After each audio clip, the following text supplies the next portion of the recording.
You are now entering Maximum Driftcast, the only drifting podcast hosted by a Spanish soccer mom, a 30-year-old silver-haired fox going on 60, and finally, a 200-pound bowl of spaghetti with chimichanga arms. The champions, we are the champions. And welcome to Maximum Driftcast. We are back here, and that is Larry and Tyser sitting instead of Corey. Oh, there we go. That's me. Yeah, so Corey's not here today, but we have Brian, our good, faithful control operator, audio guy. He's going to be with us today. Hello, Brian. Hello. There you go. And Sam might join us in a little bit, but this is Maximum Driftcast. We are here to give you the drift news. If you're watching live, we got to apologize. Our internet's not doing very good right now, but don't worry. The episode will go live as soon as the stream is over. So don't worry. If you want to just like come back and watch it later, that'll be perfect. It's always the internet's fault. It's always the internet's fault, man. Dude, it's like the internet is like the Terminator. You know, it's like... It's always going to mess with us no matter what. Just so everybody knows, if there's technical problems, it's the internet's fault, not mine. Oh, no. Brian, you do a great job. Trust me on that. So today, Corey is pretty busy. He just came back from SEMA. He had a little bit of a hoonigan experience at SEMA with his car, and he pretty much destroyed it in 1,000 pieces. And right now, he's like putting it all back together. He's got to get it ready for some events that he has coming up in the future. And Sam is obviously editing because that's all he does. And he might join us in a little bit. But in the meanwhile, it's going to be Brian and I. And you know what? We're going to talk about the stuff that we like, Brian. And what stuff is that? Mexican food. I like Mexican There food. you go. Okay, well, so we're going to start with a good recipe for some pretty sick carne asada tacos that I learned this weekend. This is Maximum Taco Cast, by the way.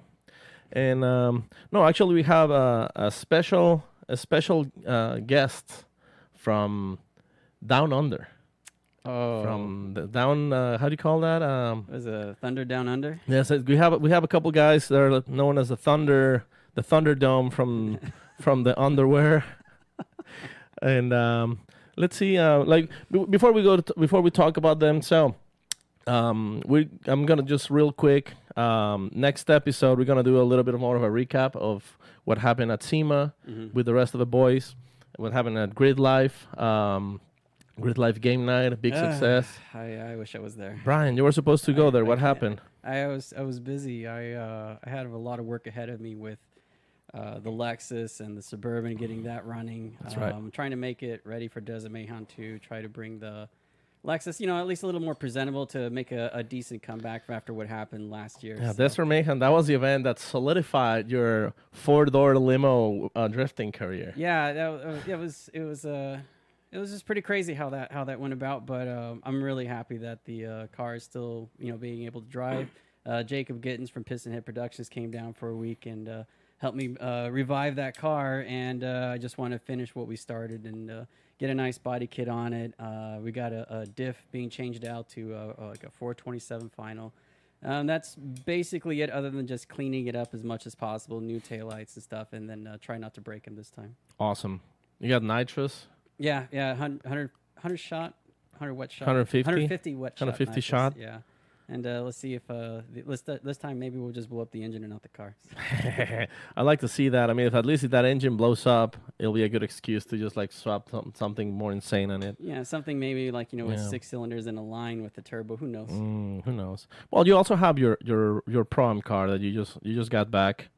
So it's got a roll cage. It's got a. Oh yeah. The BMW's back in Arizona. We're gonna finish it here, and I'm not really going to do too much of that until after Desert Mayhem, and just focusing right now on the LS 400, just so that way make a good show. The guys at the Track Society are super cool dudes, and I just want to hold up my end by bringing in at least a presentable car as much as possible for how beat up it is.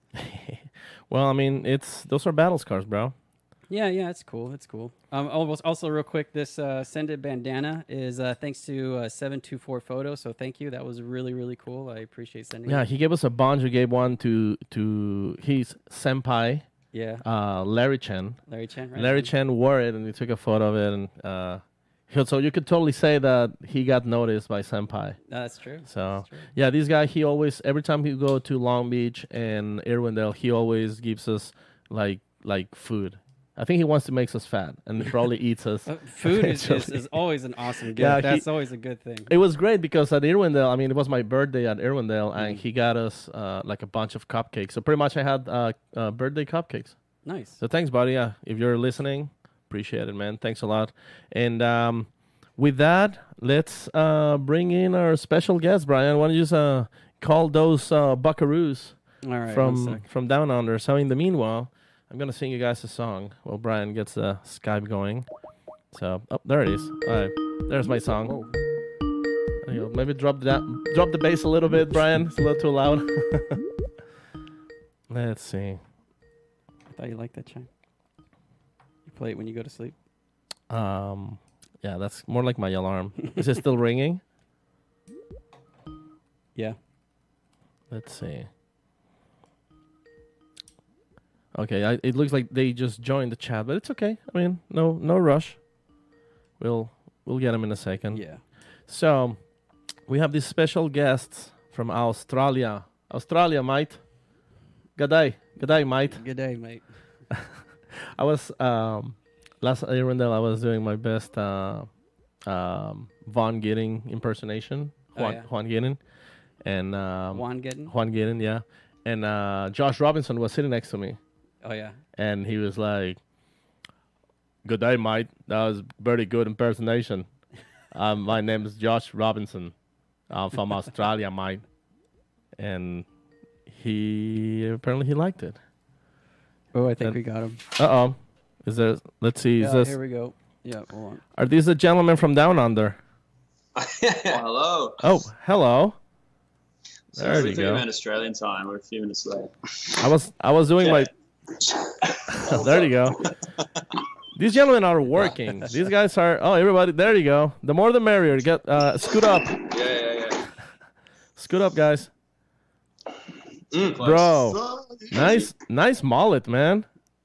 Yeah, mate. We got it for a little bit. Yeah, you can tell who's the guy who parties right there. Yeah, definitely, 100%. Awesome. So, Lucky, I don't think I can see your face, so maybe you can squeeze in. There you go. He's got it. There you go. Yeah, just hug him. There you go. All right, all good. Please introduce yourself, gentlemen. All right, I'll start. My name's Lockie. I'm one of the game designers on Talk Drift. I also handle talking with a lot of companies that want to get involved with the game, and I guess general production stuff of the future of the game as well. Yeah. Pretty much Torque Drift God. I wish. That's Aaron. That's definitely Aaron. Oh, okay, Yeah, okay. I'm Billy, one of the artists and producers at GMG. We all kind of wear multiple hats, so that's also what I wear, multiple hats. And yeah, I don't know, I just kind of do a bunch of stuff like art, 3D models. Yeah, chat with you guys. Well, you were with our previous title, right? Was Burnout. Yeah. Well, You've been in it for the get-go, from the start. Yeah, he's well- been around the longest. good day, yeah. mate. Yeah. Yeah, I'm deemed a social media manager. What's your name? I drift.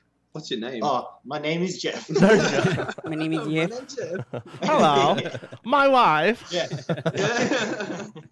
Oh my god, I'm never gonna break. Yeah, you gotta embrace it. No, Yeah, I you gotta gotta stop embrace it. fighting it. Yeah, that's it. My last sponsor put that across my front window of my car, man. And then I dropped him as a sponsor. Awesome. But yeah, just drifting and I don't know, just bringing vibes. And partying. Yeah, party in the back, mate. There you go. Keeping the energy high. Yeah, Dude, I mean, that's you know that's what you guys are known for, your Holden Utes, and you're pretty much So pretty much, the Utes are the mullet of auto industry. That's true. Go business in the front, party in the back. Yep. Yeah, Well, 100%. it's funny 100%. because other people in other countries, they consider them work vehicles. I mean, yeah, we have them as work vehicles here, but they are straight up sports cars. Yeah. In Australia. Utility Hell yeah. Yeah, vehicles, 100% sports car. Yeah. Because burnouts are work. Yeah, exactly. Yeah. That's how you clock That's out for the day. You do a burnout. Nice. So I guess you guys are familiar with Josh Robinson. Yeah. Yeah. Are you guys mates? Couple times. This guy knows him. This guy knows him. Yeah. Oh, I've driven with him a couple times, but yeah, I haven't really had the chance to like hang out with him properly. Yeah, but hopefully soon. Has he ever tried to give you an Australian kiss? Australian kiss. That's his No, favorite. not That's yet. his favorite. That's like his only joke. Australian kiss. He says What is it. it? What's Oh, when they're I- confused yeah, about it, no. they kind Oh, Yes. yes, I get you. It's like a French Yeah. kiss, but down under. Yeah. Oh Yeah, well, it so makes- now it he's makes sense. now us Aussies are gonna get a good as reputation about having those type of kisses over there. We have to That's right. practice. I was going to say we have Loves. other words for those kinds of kisses, but I probably shouldn't say it. Or It's okay. This is a free speech, friendly podcast. You can say whatever you want. Yeah, I doubt you'll get dirtier than Sam, so I think you guys will be fine. Oh yeah. I don't know if you guys heard of Sam's pigeon joke. We'll leave that for Sam to What's tell. the pigeon joke? Oh Nah, well, we'll wait for him to yeah, tell no, you no. I might redirect you to the episode because yeah. yeah, it's a little it's too hardcore for my Yeah. virgin lips. So whatever you guys want to say, I'm sure we'll be fine. Yeah. I just got a whole bunch of pigeons doing some crazy ass stuff, man. I'm not even bringing it up. Oh yeah. So all right, guys, let's enough with the banter, enough with the nonsense and the pigeon serious jokes. talk. Let's get right into the business. Mm. So Let's do it. yeah. So, what do you guys think of? Do you guys like tacos? Yes, dude, I Yes. love tacos, Perfect. bro. Oh, And that the thing taco about place. tacos, man, it just brings a whole different dynamic to the drifting community. That's some Yeah, taco tacos passion have right been, there. like, There you go. cornerstone of drifting. Drifting and No, there's tacos. this when we were in Long Beach. There was that taco place like down the corner, and we just like, so good. That was Mad the best. invite, Just mad go, invite like- to Long Beach, by the way, guys. Yeah, it's all good. I didn't know you yet, bro. Nah, it's all good. Yeah, actually, I Yeah. saw you guys at Long Beach. You guys had a Oh, had a- really? yeah, I mean, I didn't know what was the whole thing about. I just saw like there was like a how do you call it? Like a stand? No, Booth? A booth? yeah, a booth. Booth, Exactly. You guys had a booth at Long Beach, Yeah. and then you guys suddenly came out of nowhere, and boom, released this Yeah. amazing game that has been keeping Brian and I busy for like the last 20 minutes. Because we're like, dude, we have to actually play this thing to know what we're talking about. Yeah, it's. I'm not a mobile gamer, but I started spending some time with it yesterday after I heard you guys were going to be on the show, and there it is. And what was I going to say? Yeah, I started playing it, and I don't play mobile games very much, or especially drifting games, because I first started trying to download a bunch of different drifting games on the phone, and most of them were just basically, not really enjoyable or memorable. But Paco told me you guys were going to be on the show, so of course I wanted to try the game and see for myself. And I'll be honest with you, because I don't use a controller playing like Forza or any of the other console games, PC drifting. But for going onto the phone, I found it surprisingly, like at first a little bit, it took a little bit just to figure it out. But once I figured it out, I noticed that I was able to kind of start tuning in a little bit on the behavior of the car, how to maintain it. And I was surprised by that because I'm not a controller gamer. I am horrible with the controller trying to drift on Forza or anything. But when it comes to like, using the wheel and stuff, it's not a problem for me. And so me being able to use it on the mobile phone, I actually, considered it really impressive.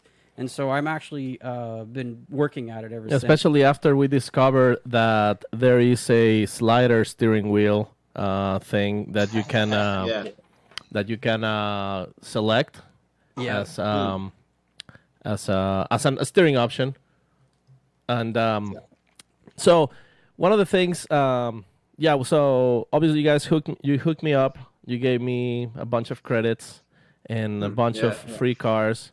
And if you guys don't know, I already own like 10 vehicles. Only 8 of them work I've been running the Like stock car. in real life? in real life. So really? so the fact that you guys gave me more virtual cars, that's so like. mwah. And the thing Like, is, those ones will never break, right? They're always just going to work. So You only have to that's- service them, dude. Yeah. But no, I mean, I went straight up to go with the Formula Drift cars, full horsepower, and I sucked immediately. I mean, yeah, it's definitely a learning curve. Brian, who's more professional, he's a very good sim driver. He's a very good real drifter as well. So obviously he started looking at the game more with a perspective of, okay, I want to drift like in a real car, and obviously, you know, like it's hard to do that on a phone. Yeah, so. It's when using it on the phone, you know, it's a first for me. So this is all like kind of brand new, being actually focused and actually trying for a drift program, because I really enjoy the realism, real cars, real products. All those things are very attractive. So that's what kind of kept me going, the tracks and everything like that. But I started with the practice car, the S14, and I just been really determined on mastering that car in a stock form. Because in my opinion, I figured if I can master that and make that connect the course at least a couple of times, 3 times without any errors, then I know that whatever I get into after that, the learning curve will be much easier to adapt for the different You know what courses. the craziest thing about it is that is what people, I'm sure you'd know, people that drift in real life, they have that same mindset. They want to drift a stock car and go hard as and do massive big entries with low power, you know what I mean? Yeah. With a stock setup and just send it as hard as they can. And then once they drive to the maximum ability of that car, then get some other stuff and, you know, make the car a little bit better. Exactly, letting your own personal skill exceed what the car is allowing you to do, and then upgrade. And then that's just that to me is just common sense with learning anything. But I'm glad you guys saw that as something you feel equally to relating to the real world.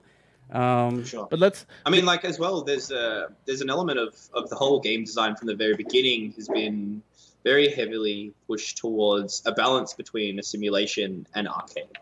There are elements of simulations that we've played that we don't like from a game point of view, from an experience. And at the end of the day, it's a game, so it's got to hit a point of fun. And people have got to enjoy doing it. So, looking at the thing, and it was good that you mentioned the real brand side of things, because that's one of the huge things that we find makes things so much more relatable, so much more authentic, and so much more just enjoyable to be around.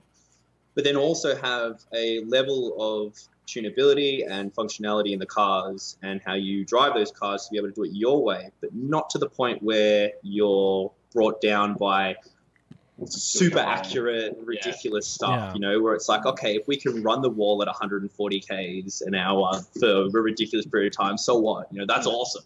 Right? Yeah. But we wanted to find that balance of like, if you see someone actually running a wall, it's like, that guy knows how to steer a car, like at least in the game, you know what I mean? You can't just pick up the controls or get on the game, never played it before, and be able to sit on a wall, because it does take a little bit of practice.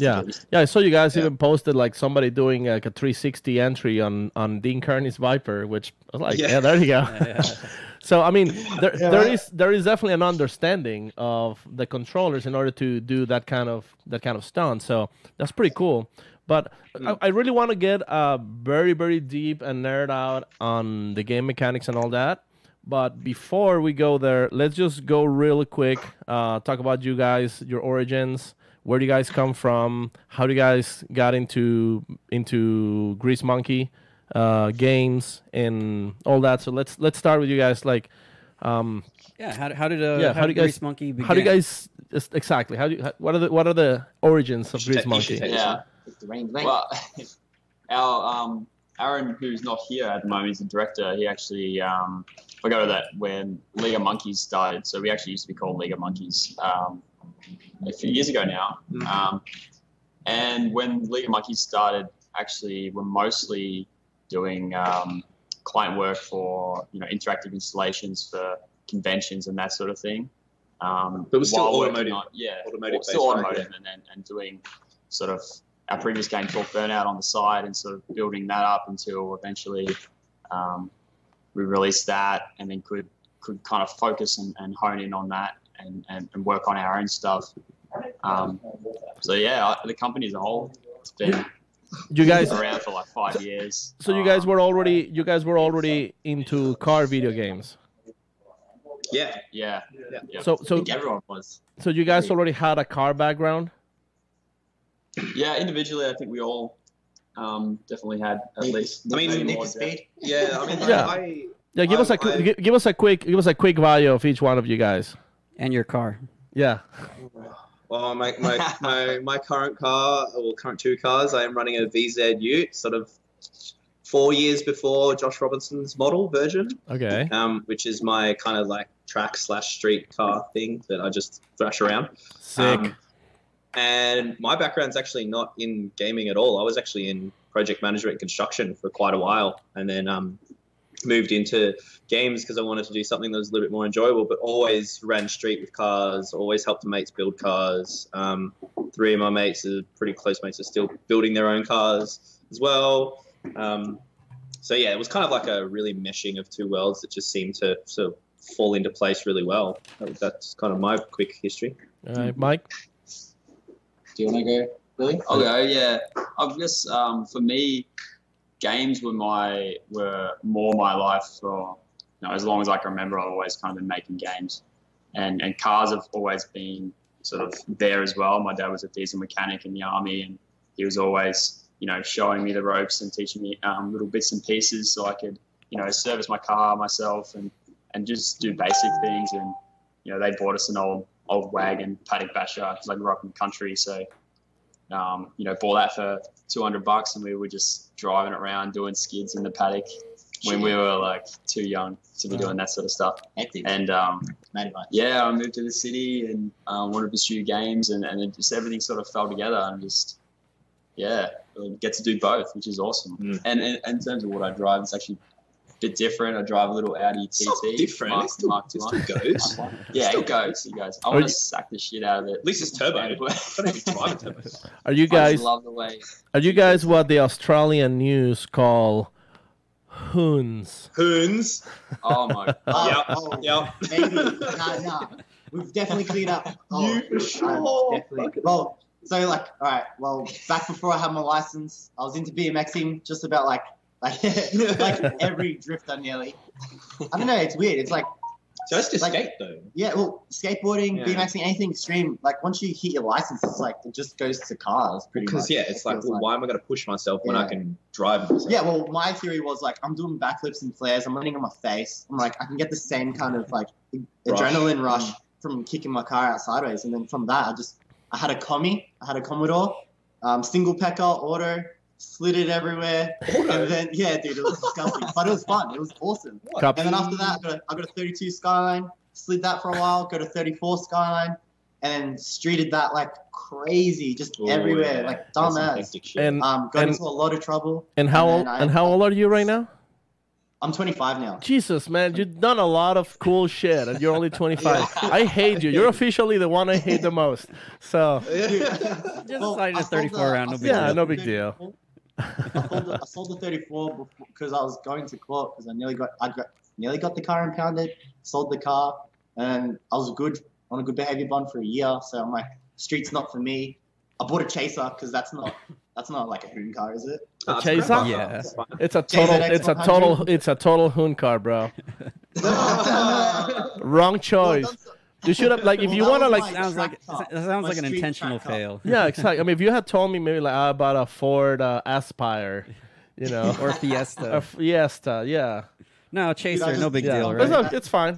We'll approve it. We'll approve the Chaser. Yeah, Chaser's good. Yeah. So the Chaser was my normal car, and then after a little bit, I got into track, and then I got the 33 because in Australia, parts are really cheap for 33s. If I rub doors with someone, I put a post up. I'm like, I need doors for the 33. People literally leave their parts in their front yard and tell me to come pick up the doors. No shit. That's I'm just like, that's not just 33s. That's kind of like the track culture, especially the drift culture here in Australia is very much like that. Like we as GMG have two cars, a BRZ and a SIL 80. I've had to pick up multiple parts for the SIL 80 and literally the same situation where they're like, oh yeah, I'll leave it in the glove box. Oh, what do you want for it? Oh, just like 6-pack of beers. Yeah. It's so chill. All right, sweet, no worries. Yeah, leave a 6-pack of beers at the front door, ring the doorbell, take the ECU out of the glove box, and then out of the mailing box and then go. It's awesome. Just put the beer in the mailbox, no big deal. Yeah. Yeah. Man, that's Special delivery. That's cool, dude. Like you guys. I mean, not only get like the best Japanese cars because you're like right there. Yeah. You guys get to just like literally like trade stuff from your front yard. Just like leave it up there, up for grabs. The bartering system is definitely something the United States has to consider here. This is something. This is some Mad Max shit right here, Yeah. man. Like it's like they are like their own society, They have their own rules. Yeah. You know, like we fight for gasoline. You know, witness me.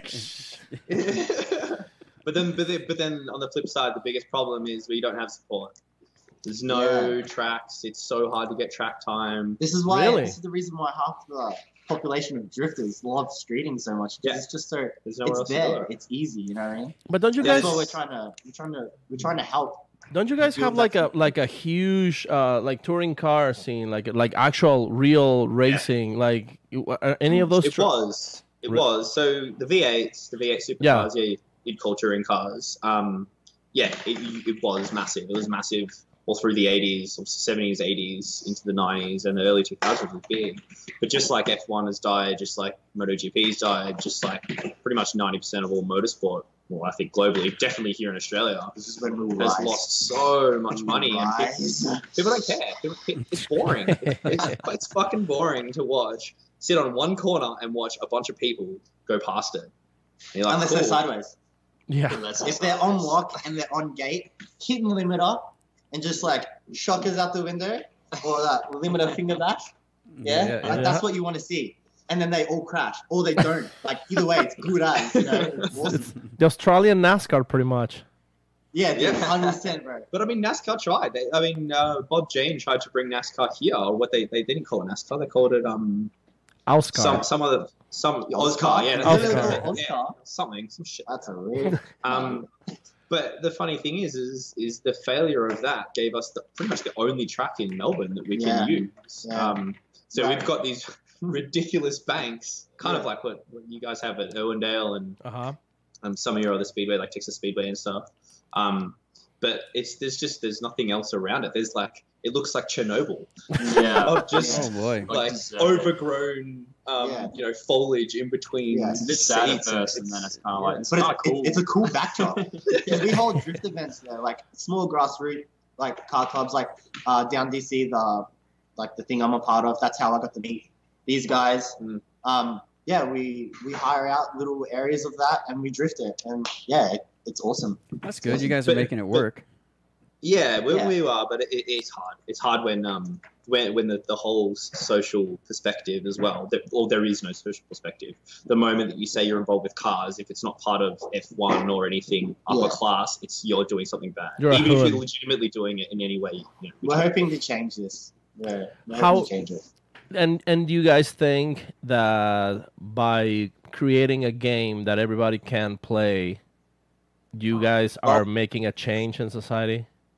Well, what we're trying to do is quick answer to that question. No, that's what we're trying to do is like merge everything together. You know what I mean? Like connect everyone. So we're making a game. Yes, we're doing our part. We're making a game. Yeah. Making games cool. A drift game is sick. You know what I mean? If you're in part of the drift community and you're part of a drift game, that's sick.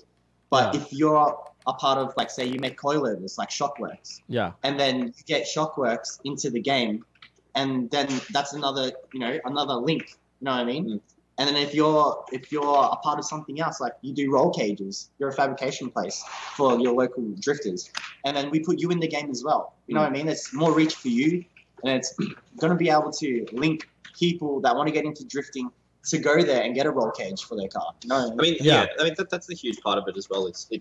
It's trying to bring worlds together within the same world, so to speak. So we've seen it. Well, I've seen it quite evidently within the motorsport world, regardless of which kind of, I guess, demographic you come from, whether you're into drag or into drift or into time attack or hill climb or whatever it is. There's a kind of wrong and right way to do stuff.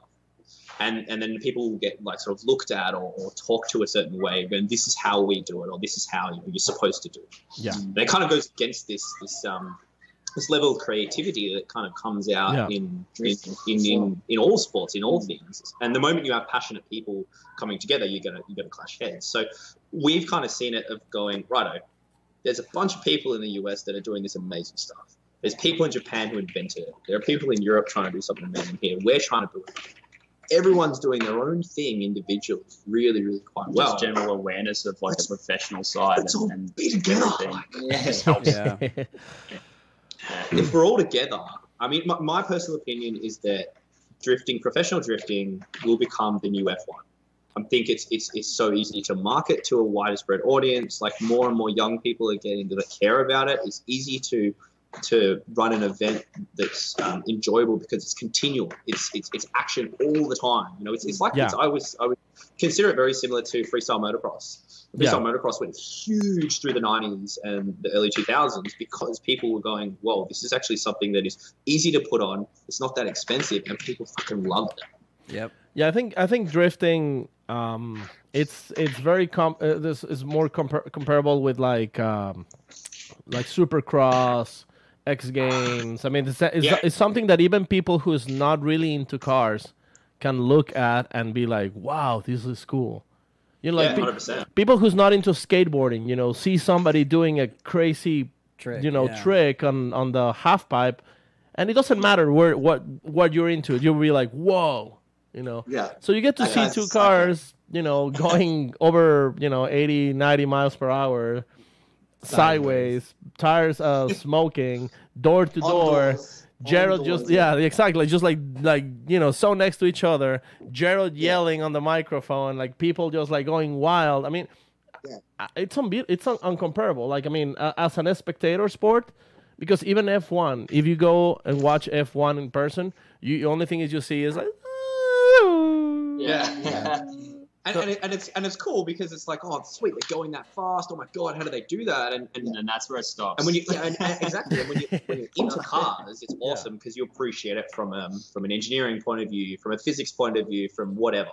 Yeah. But as a spectator, it's like it's short lived. And it was super evident because in Long Beach, the Indy cars that were there a few days later. The week later. Next weekend, The Motegi Super Drift, was it? Super Drift. Yeah, and that was on, and all of the Indy spectators came and watched it, and they were like, "Oh my god!" And to see their reactions, they're like, so the interest there, they clearly find it entertaining. It's just like it just hasn't been spread. The exposure of it hasn't reached. And this was the weird thing, is the fact that there wasn't exposure for it. Yeah. Like, I mean, drifting's been around for since the early 80s. Realistically, since the early decades. And 30 plus years later, nearly 40 years, and people are only realizing it's a thing now. Yeah. Going we had people in the stands with us going, "What's drifting?" Yeah. It's been practiced. It's been practiced professionally. What, like 17 years, 18 years? Yeah, since the turn of the century. Yeah, like D1. In I think late 90s, early 2000s. Is really. I think about the Formula Drift is on its 15th year. Where NASCAR is like 80? Like 60. Yeah, something they've like that. been around for F1 started in the 20s. Yeah. It's like what they call that. I mean, they didn't call it F1 then, but it's still the same.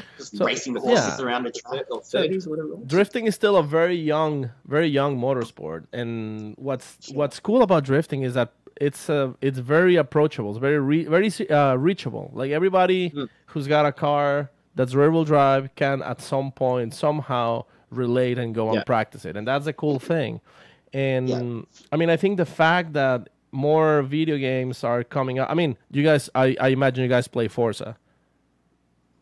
I was literally playing it last night. There you go. Well, I mean, but like the fact that a game like Forza officially added like actual official drifting with official Formula Drift, with official drift cars, they're acknowledging the existence of this sport. It can only help. Where like Forza, I mean Gran Turismo, like you've been able to drift, but it's like there's like the drift mode on it. Right. Where you can drift. But they won't publicly sanction it though. Yeah, exactly. But they're finally acknowledging it. Like they're finally like excited, like sanctioning it. Yeah. Yeah. You know what we're also trying to do as well? So yeah, we want to acknowledge the FD. We want to acknowledge like the guys at the top. But at the same time, they've acknowledged like, so Down DC is the thing I'm a part of. And we're like grassroots, like pretty small, man, like really small. And somehow they've allowed us to get our brand into the game. And they want me to go and find more people to get into the game that are grassroots. So I'm going to be traveling around and trying to find more grassroots like communities and just get amongst it and get them some, you know, some reach so they can build their community as well. You know what I mean? So it's like we're trying to build the top end and the lower end and just like get everyone working together to just make drifting massive. I really like that a lot because especially the working together part. I mean, I don't feel that there's any kind of divide. Everything started from a grassroots point, and you should never forget where you come from, even when you go to the top. And the people who are in grassroots now should understand that the people at the top started where they are at. So it's all related all the way through the whole ladder of going into from drifting around your the streets at night to going to a pro driver in the big tracks. So or a paddock. Well, I mean, we feature 7 Australian companies, 6 of which would be considered grassroots, quite small. One of them's a little bit bigger. And on top of that, we want this game to be global. And when I say global, I don't mean we want it to be so big that it's whatever. Obviously, we would. That'd be amazing. Of course. But in terms of, it's not an FD game. It's not a IDC game. It's not a D1 game. It's a drift game. Yes. So we have stuff on the schedule that includes Japanese drivers. We've got stuff including European drivers, European circuits, Japanese circuits. It's on the horizon. For the that was one of the coolest things that I noticed, that as soon as you open the game, like you start seeing logos, like HGK, like OMG Drift, Link ECU, like like names that you all know they're drift related, and they're not necessarily like the biggest names. I mean, you're not like Mobile One and. It gives them a stage though, and that's what they're doing is they're giving them a platform to be able to represent their products, represent what they're trying to do. Because even businesses are in a grassroots level trying to get into a level where they're reaching a larger number of possible customers, other drifters. And so what they're doing, it seems like, is just trying to keep that into this one giant drift stew of awesomeness into this game. Brian is our Brian is a resident philosopher. He comes up with like the best analogies for stuff. Dude, that's me. That's quality stuff. We're gonna write that down. Right on. It's a drift stew. It's a drift stew. Yeah, that's the best way to describe that game. Well, if you guys are aware, you said you guys are talking about like drift, like local grassroots drift events. In a month, we have our local Desert Mayhem Part 2 event, which is huge. We're gonna have Forrest Wang. We're gonna have Corey Hosford. We're gonna have Dan Brockett. If you guys want to come down, we'll show you around. Brian owns my old 4-seater drift limo, so he can take you all 3 for a ride along. Man. Yeah, that would be it'd be rude to say no. Right? I'll tell you right now, the experience of riding in the back seat of a drift car was way better than I thought it was going to be. It was really even spinning out in circles is just still a thrill ride. It's incredible. It's the Ellis 400. It's an Ellis 400 drift limo. It's a 1UZ with 150 shot of nitrous. Whoa! And the 1UZ can handle it, man. It's fucking reliable. Yeah, it's a 91 Ellis 400. So it's the earlier 1UZ engines, and they're a little more stout. Whose idea was this? That was mine. That was mine. Yeah, let me. Awesome. The limo. To be fair though, the limo was Paco's car, and at Desert Mayhem, the very first Desert Mayhem event last year. Here he's trying to show a picture of it. Yeah.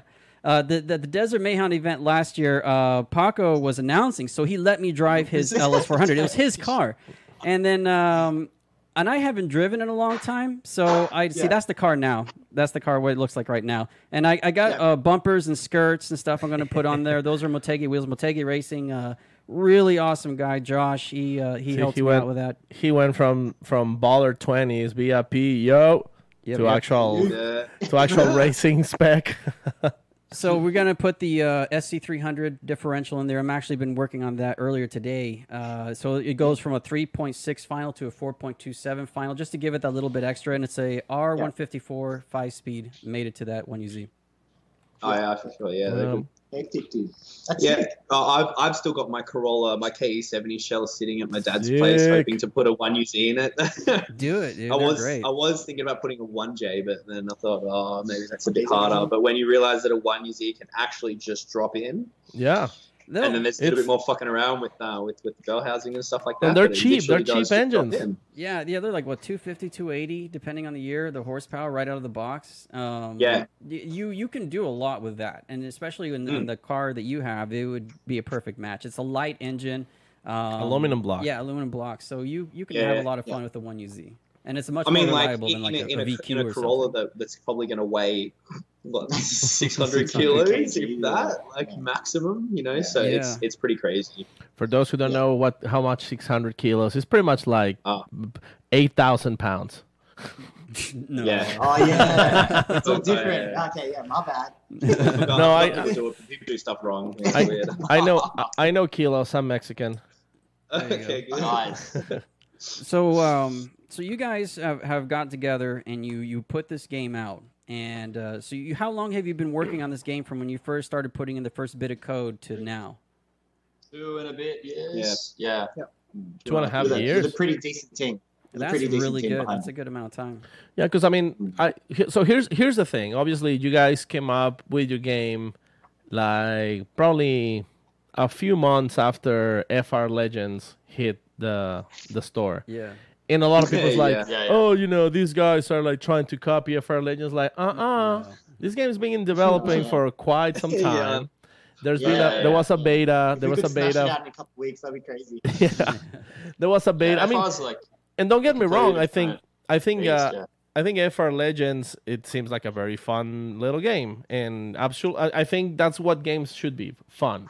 Yeah. But you guys are definitely tapping into a different area here for mobile games, where you guys are more like the MMO, like the League of Legends, where there's like way too much customization, way too advanced. It's asking a lot more from a mobile gamer, and I don't think that the challenge is a bad thing. Yeah, it's just that the attraction to keep people being entertained by that game is by like you said, all the name brands, all the connections to real world people, real world businesses in the drifting community. So you're actually, by participating with this game, you're actually helping the drift community in some way. Even if it's just a mobile game and you don't have a real drift car, that's fine. Get the game, and that's one way of kind of showing your passion into drifting. Yeah. Well, I mean, we want this to be able to also help the people who might not necessarily know what drifting is to actually become involved in drifting. Oh, so exactly. It's an easy way. Yeah. Well, that's what that's why I was saying. Like by you guys making a game that is that it's available for everybody on cell phone because everybody has a cell phone. Not everybody has a PC capable of running games. Not everybody has a console. Everybody has a freaking cell phone. Like that's like like bread and butter. So you can get this game and you can start like drifting and having fun, and then you realize like, this is kind of fun. Like all these people who are into these sports, they're not huns. Yeah, they're crazy people. They're humans. Yeah, there's careers being made in this sport. The awesome thing is that if you do if you unlock another sponsor, it pops up. You go into the sponsor tree. You click on your sponsor, and then it has links to their social media platforms, so you can see what that company is all about. You can even jump on their website and find out where the company is. You know what I mean? It's and they could be down the road from your house, or they could be in another country. It doesn't matter, but you're getting that reach. Yeah. I haven't got to that point yet. Like nobody's trying to sponsor me yet. I'm still just trying to get good at this thing. Dude, it's harder in real life. So. I was gonna say, like, dude, it is a real life, real driver simulator. Not driving, driver. It's a career simulator. Yeah, exactly. You have it's hard to find sponsors and awesome. That's pretty good. I think you guys are doing something right. And one of the things that I've noticed is because obviously we put a on our Instagram, we asked people to send questions, and I noticed that some people were actually saying, like, you guys are very actively supporting the questions from the fans, like some other games, you know. Seriously. Yeah, exactly. Like you actually take input seriously. I've been talking to Loki for like the last month about like, you know, some things back and forth, and he's been like, oh yeah, that's good input and this and that, you know. So like you guys are definitely paying attention to what the fans are saying. And I think I mean the product's not about us, right? Like, sorry to cut you off, but no, good. As much as it's our game and we made it, the moment it goes out, it's no longer about us. It's about the audience. It's about what the game that is going to be best suited for them. Yeah. And the more feedback we have, and when I say feedback, I should probably put in quotation marks. Constructive feedback. Yeah. Even the not constructive can be like, can work it, but it's just a bit harder to deal with. Yeah. Because people are angry. Decoding that. I mean, you're always going to get that. And as I was saying before about the moment you have passions involved in something, there becomes this really clouded area emotional. And you're trying to sift through it. Like for the first day of release, I spent, plus 8 hours going through every person and messaging them, and to the point where I couldn't do it the next day. I feel like because I felt just emotionally drained from it. People going, the game's fucking shit. I work welcome to the internet. When I'm at home. Yeah, I know, right? It's just like you know it, and you know it's there, and you know it happens. Yeah. But until you experience it for the first time, or you experience it, in this kind of way, it kind of shocks you. But I just want to say quickly, coming back to the FR Legends thing. The game we don't speak of. We love the fact that there are more than one drift game coming out. Like everyone, we've had comments to us going, FR Legends beat you and Car X this, and we're like, why is this bad? You guys have so many games to play now. This is awesome. It's like you don't need to pick one. Yeah, play them all. You can play 2, 3, 4, 5. You can play everything. Yeah. Like, not to mention, I enjoy playing Forza. Like, is that bad? I enjoy playing Drift. Is that bad? Like, not to mention, they're so different. I mean, they're not even similar. Like, one is very cartoonish. Like, it's like the Minecraft of Drift games. That's Brian said it. Yeah, it's perfectly fine. I mean, but it's fun, It's fun. The more the merrier. Something quick. Yeah. Fun, Yeah. And this could be. I think this is we've taken a very specific process or avenue in terms of what we wanted the game to be, and achieve. I will 100%. I would happily say 100%. That's exactly what FR Legends did as well. They had a mindset of what they wanted their game to be from the very beginning, and hopefully seeing such a diversity in the same sort of market can inspire more people to go, hey, there are more than one ways to do the same thing. Like up until this point, there was just, really limited games. It was like everyone just regurgitated the same kind of thing. And there are a few companies out there, big ones, I'm not going to name them, that kind of seem to do this with motorsport games in general. And it's like, why don't you just bury some money and try something new? Go down an avenue that, you may lose, but it's going to be better for the future of motorsport games or the motorsport industry or whatever it is. Yeah. So we're hoping that us doing this can also push more people to realizing, hey, motorsport games are fun to make, fun to play, and can be really successful as well. Yeah. And we got like a jerry can of B85 and we're pouring it on the fire, you know what I mean? Just want to see this thing get lit and just get massive. And then we're going to drift around it and throw a Christmas tree in it. That's what we should do. Do another video, with that car that does the donuts around the Christmas tree. Should we do one? You haven't seen it? I think it was viral. Some guy done he lit a Christmas tree on fire and done burnouts around it with Christmas lights on his way. I think it's in the States. I think it's with you guys. So it wasn't a problem. Sounds familiar. Yeah, I think I seen that. Yeah. Right, we can make that happen. Well, I mean, these are the ideas. These are the brainstorming ideas that go into making our game. everything goes. I mean, you guys can do whatever you guys want with your video, with your game. Well, getting the word out about the game too is like what you guys were saying about FR Legends and your game. It's not like you guys are trying to be in direct competition with them. You're not trying to steal their audience. People can play both. There's no reason you can't enjoy it. And now here's something that I feel kind of would trigger people into saying things like that, and maybe they don't actually mean it, but it's just that they have. Hold on a sec. There. They have. This is what happens when you have people who get really good at a game. they want all their friends to be enjoying it with them. So when there's a new game that comes out, it almost like people unintentionally feel like it's a threat to all the time they've invested into the game, that they kind of like, no, don't. Cultural. That game is bad, blah, blah, blah, blah. And because they don't want to lose all their friends and jumping into another game. But you can play both, and both have a very they're both different spectrums, but both equally made with a lot of love and passion for drifting, especially coming into a mobile game. So I think I encourage people to just enjoy both, man. You can have both games on your phone. It isn't one or the other. So instead of trying to pick the negatives, just pick the positives. Enjoy the positives. I don't know if you guys are part of our message board. I think Lucky is. Yeah. So our buddy, good buddy Nick Swan made a post just a couple days ago, literally saying like, enough with this negativity. Like, why don't we just we all love drifting. Why can't we just feel that love for what we all like and love and enjoy to make shit better? Yeah, but now there's always it's interesting. This is something that Jeff and I have spoken about at great length, which is what I guess Down's also about as well, which is bringing people to come together. Where just because you want to run a different front, but just because you want to run some different front on some S14 that you shouldn't, doesn't mean you shouldn't. It's your car. Right. However, what you want to do with your car, that's you. As long as you're not a dick, as long as you're inclusive and you want everyone drifting fun. That's it. It should be all about drifting and getting as many people into it as possible. And it shouldn't be about the purest way of doing it. If anything, drifting is about the opposite of that. If you're a purist trying to be in drifting, well, you're probably doing it wrong. Maybe you should go into show cars or something. But that's what we want to bring, just every single form, Yeah. It's cool. Shared appreciation. That's it, 100%. I mean, I think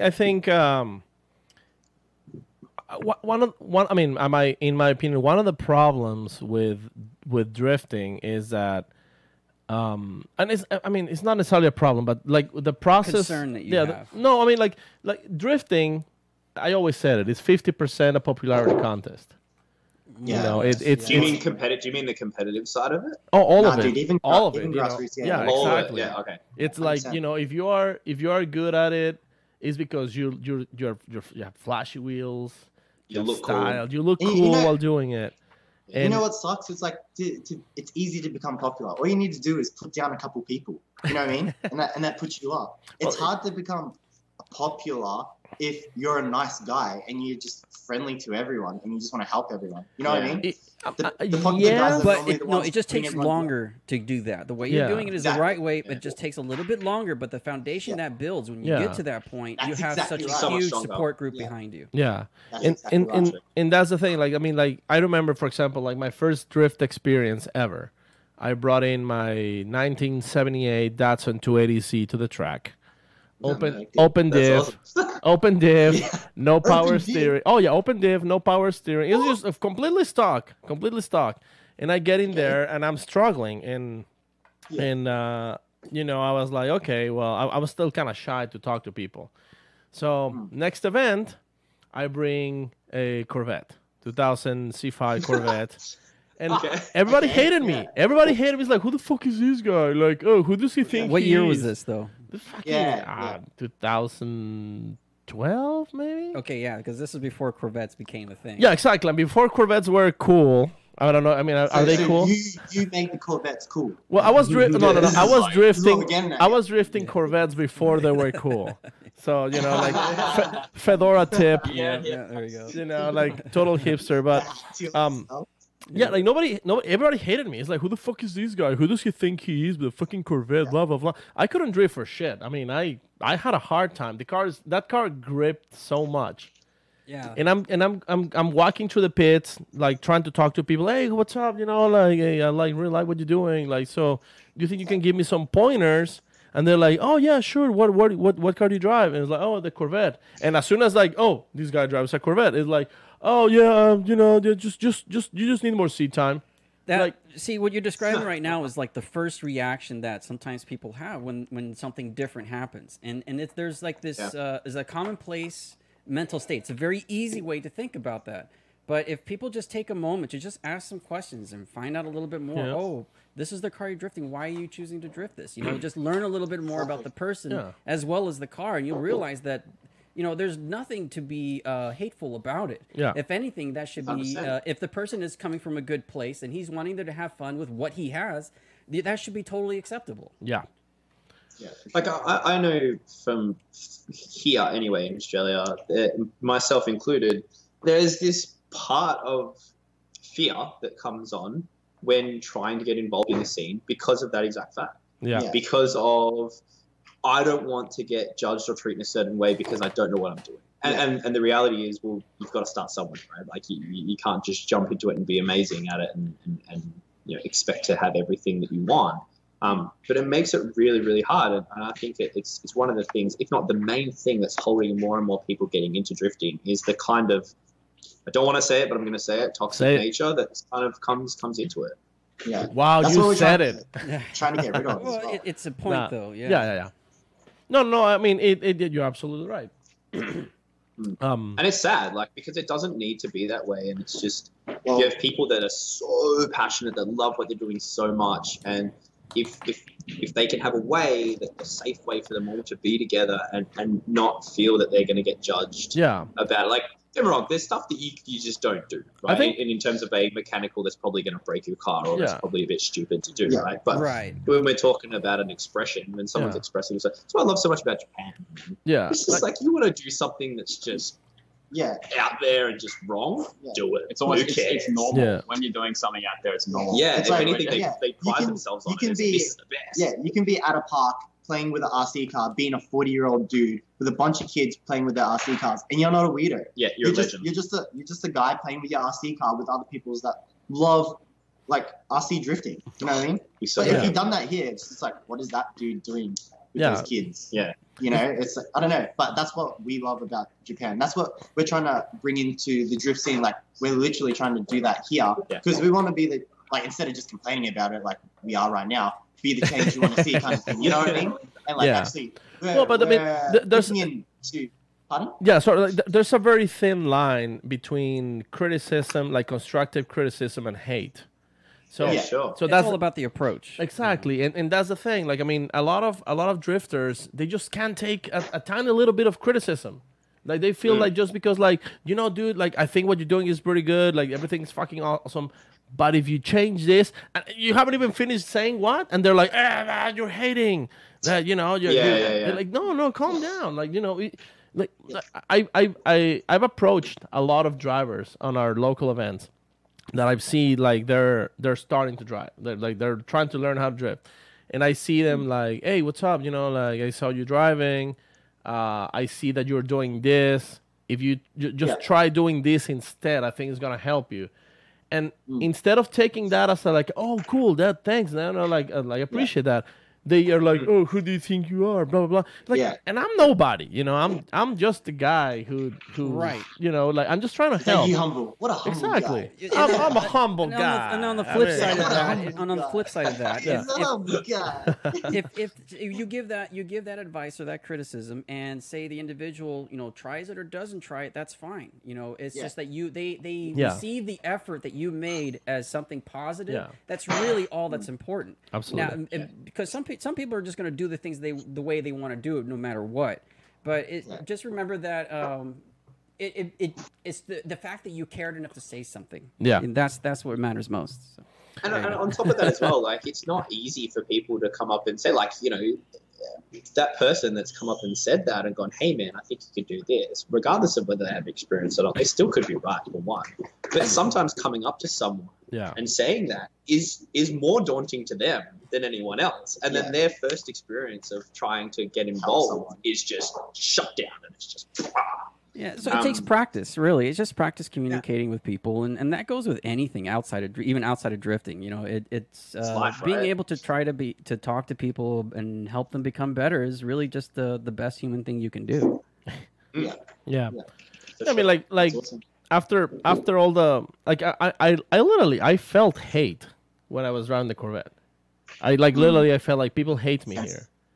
And I was that like, sucks, yeah, that's why we're trying to focus on, like, the reason why we literally got involved with each other is because these guys were trying to organize a private day for themselves, but it was hard for them to get their foot in the door. Yeah. Messaging like various event organizations and trying to get in the door, and they shot us a message, and because we're up and coming as well, and we just want to get involved with anyone that has a passion for drifting. We're just like, yeah, for sure. We organized the drift event, got to meet all the boys, and from then on, they're just like, come into Talk Drift and just work with us on this game we're making. Yeah.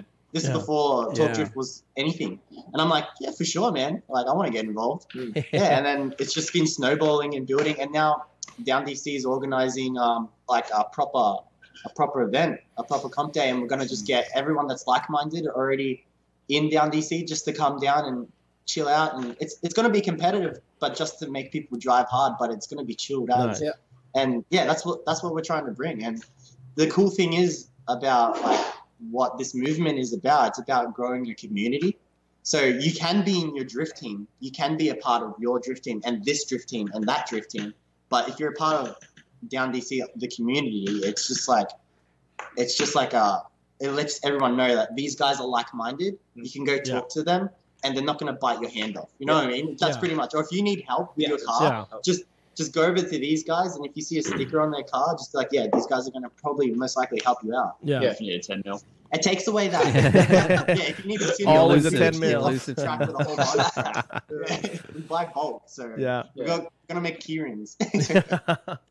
Yeah, so but yeah, it takes away that little bit of pressure, you know, going and saying hey to someone. Yeah. Well, I mean, like my response to that to what happened, like in my first experiences, like, okay, so these people, they like to hate on shit. I'm gonna give them something to hate, and you know, I came up with like, I'm just gonna drift a fucking minivan. Oh, that's awesome. And dude, is it like a Tarago? It flipped. Everyone was just like, dude, wanting to get amongst it. Stuff. It was the weirdest, craziest reaction because first of all, you had like the people who immediately like they look at that thing and they're like, "What the fuck is that guy doing? Like, how is like no, there's no way he's drifting initial that." D themed and everything. It's great. Yeah. So it's gangster and it didn't have a lot of horsepower. It didn't drift very good. But people that's what makes it even better. Exactly. It's just like people start appreciating that, like, just being different and original. And the people who hated, like, they hated so hard. It was like, like, you know, give me those hater tears. Just eat it up. Yeah, exactly. And there's a YouTube video guys called Mighty Car Mods. Oh yeah, I love them. They're from Sydney. Hello, Marty. Yeah. But they do an episode where they do their key car, and they get the key car hectic, and they're in some Japanese track drifting a key car around all these like S13s and 14s and shit. And it's just like, what? Yeah. It's just ridiculous. Yeah. Love that. And they got so popular for doing the out of conventional stuff. And that seems to be a very good common denominator on our career so far. I mean, if you guys have seen Drift Idiot, his series, our Sam, our co-host Sam, Drift Idiot started as this guy who bought an S14, and I don't know what I'm doing, but watch me try. And he got super popular because he's being honest about. I'm not trying to be cool. I'm trying to show that I'm an idiot. We should start doing this stuff. Yeah. Well, we've got lots of videos of us failing. Oh yeah. of many. me nearly smashing the BRZ right into a concrete wall. I have one on my. So when I first joined the team, we done like a little dev vlog because we're trying to push a YouTube channel as well, the Talk Drift, And like when I'm introducing myself, Billy's like, he's like, Jeff's a good as drifter. I'm just like, yes. And I cut the quick footage and just me crashing into a wall. Fourth gear, we had the boss of Talk Drift in the car, and I'm just like, that was it. That was a good time. That was fun.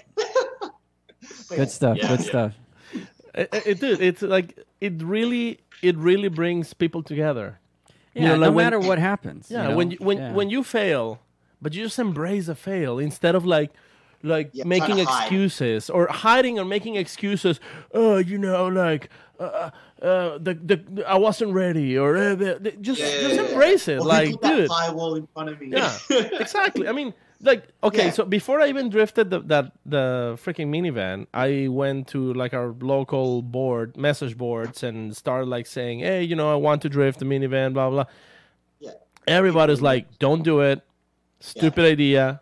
You're gonna make us all look Stupid bad. ideas are the best ideas. Bro. Exactly. You It's need like, to learn this. right? It's You know like, what I mean? Like if it's dumbass and everyone's like, "Don't do it," you definitely should do it. like perfect. That's why I want to do a 4-age MR2. Yeah. Dude, that's dumbass idea. That's an awesome idea.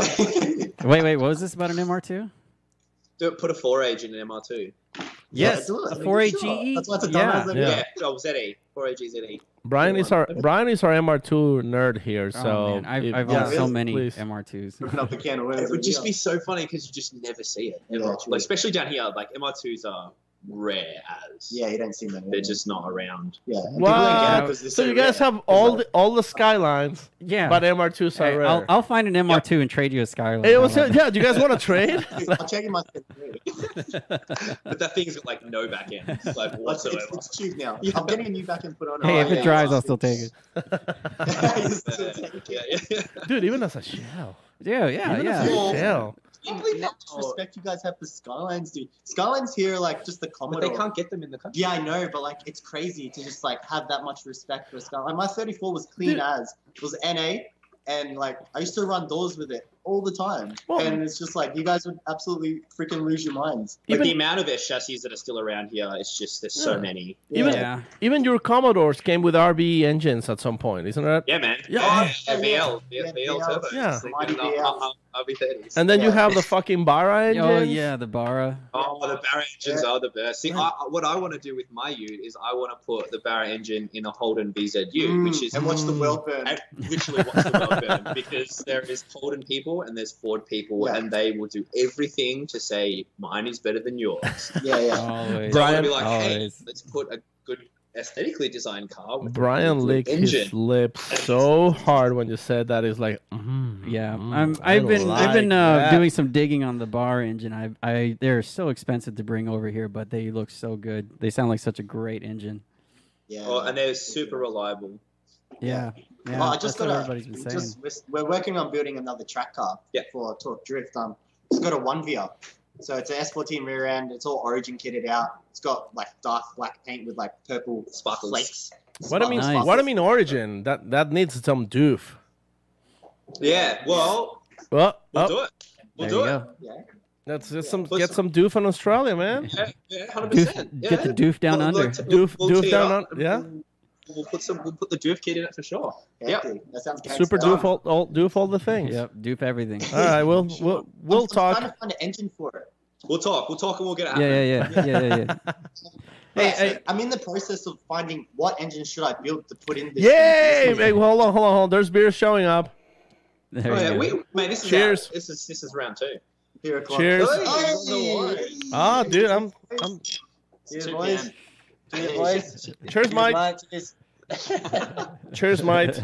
Brian is drinking a Dr Pepper, I believe so. Yeah. But he's driving our sound console, so he's not allowed to operate heavy machinery. Oh, that's all right. Uh, Unlucky. Wait, but look at your headband, bro. You still gotta send it. Yeah. There you go. Always. They're gonna. Oh, yeah. Actually, show him camera too, because we have instead of Corey, we have Larry Enticer is joining us for Still gonna send it. for the show today. Still gonna send it. I have those glasses. Love it. My hands those glasses and I keep them. Bullshit. My mate's got his name's Cliff. He's got the Thug Life glasses. Oh, Cliff does. Yeah, he's got an open face helmet and he puts the Thug glasses on him.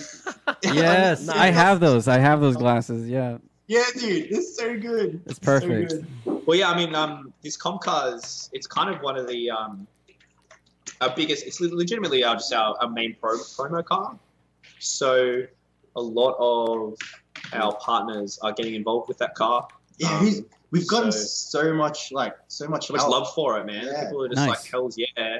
Just want to get involved. Yeah, and repping repping logos, repping everyone who wants to get involved, and we're literally documenting the whole process. So the car is actually being put in the game, and the car's being made in life. Count us in. So, You want to see it? We're count us in. We're in. I'll count you in. Yeah, for sure. 100%. Right. Yeah. Awesome. Lock you guys in. Awesome. Yeah, that's gonna be amazing. So yeah, and we want to push to compete more actively here in Australia. We have two main competitions. Yeah, but I think I want to focus on like traveling, like next year once the car's built, going and doing like a whole bunch of grassroots events and just getting to meet all the boys. And here's the thing, like so many people to meet. No, here's the thing. What you guys gonna do is you guys gonna bring the car to Grid Life. Grid Life. All right, what's that? Oh my God! All right. Are we going to Grid Life? I don't even know what's Grid Life. Grid Life. Okay, have you guys ever heard of a Gatabil? Gatabil. Gatabil in Sweden, Norway. It's like a super party for drifting and all kinds of racing and stuff like that.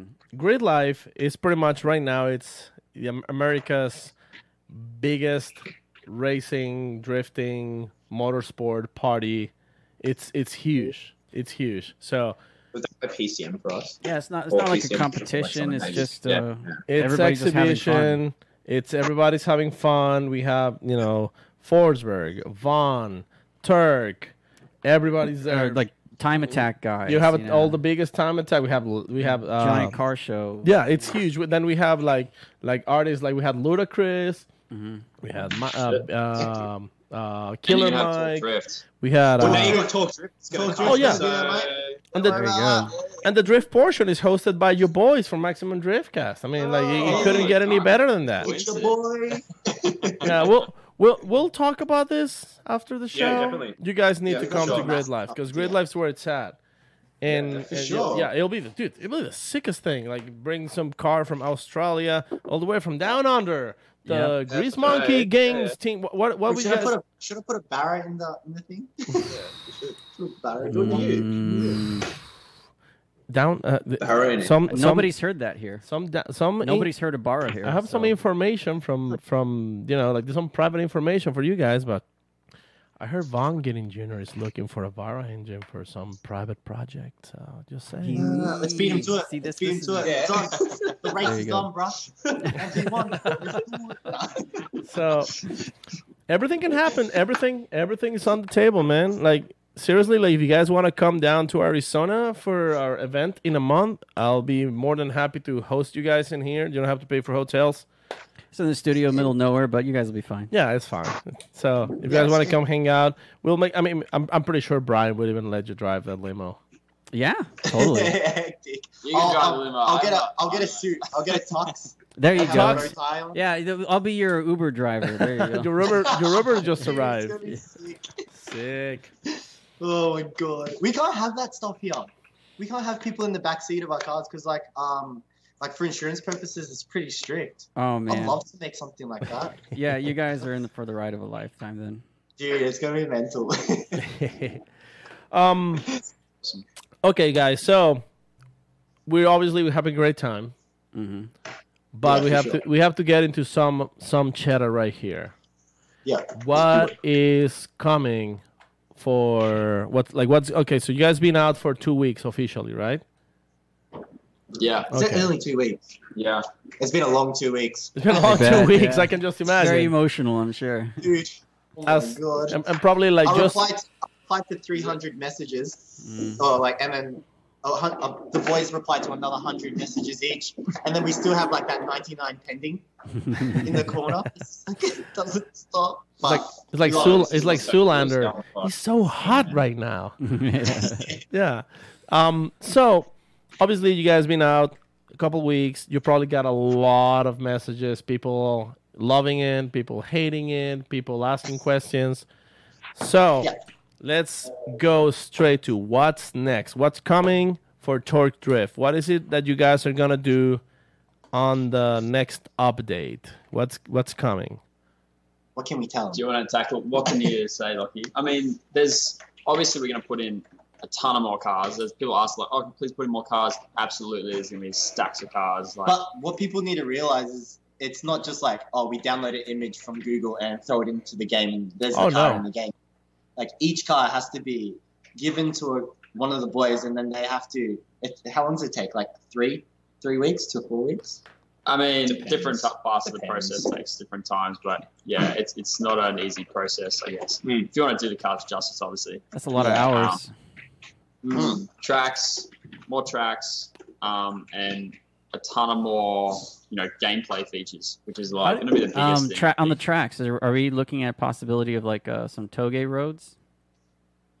That's what I want. Canyons?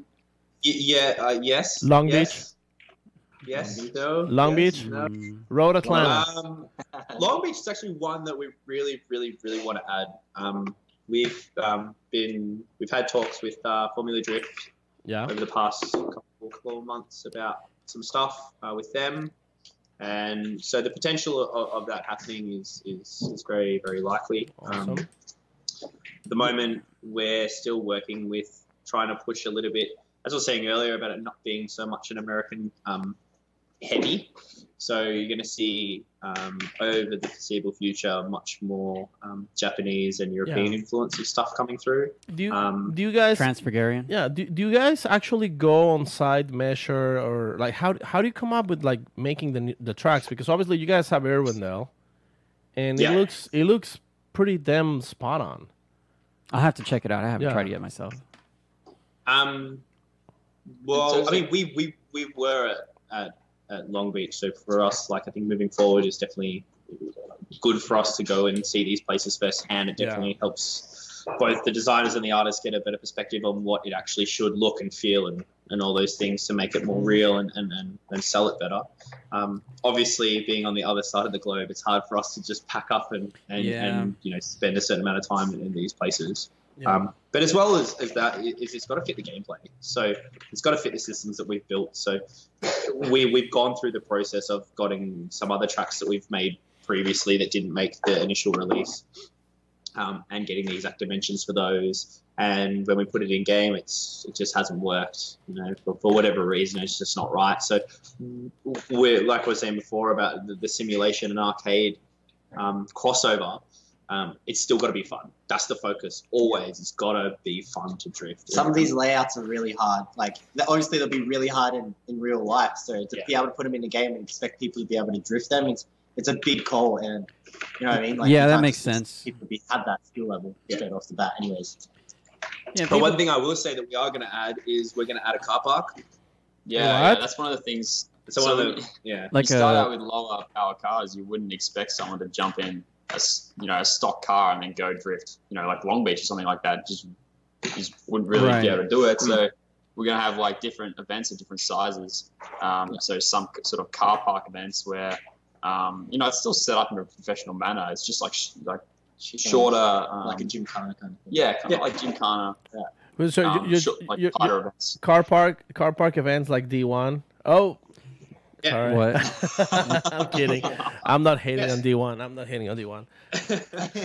We're going to do a parking garage, too. I like the toge. Dude, idea. Parking garage. A lot of people come from the street as well. So you guys, street is a terrible idea to practice on. Do you guys think you can? Do you guys think you can emulate Fast and Furious Tokyo Drift's parking garage? Dude, the boys can do anything. 100%. Yeah, 100%. That's not hard. With Dude, sick. There's on Assetto Corsa somebody did that, and it's one of the best courses. Are we getting neons? Do what? Maybe. Yep. Are we getting nitrous purge? Yep. Sure. Yeah. So Sure. Jump green light. Do as you please, my friend. Yeah.